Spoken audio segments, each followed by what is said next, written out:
السلام عليكم ورحمة الله تعالى وبركاته. الكاف يدرس إمكانية تأجيل كان 2025 من أجل أن يكون مؤهلا لمونديال 2026.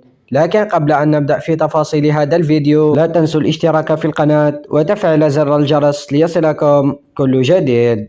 إذا كشفت عدة تقارير إعلامية عن مفاجآت جديدة بخصوص بطولة كأس إفريقيا 2025، والتي يسعى الاتحاد الإفريقي لتجسيدها خلال الفترة القادمة.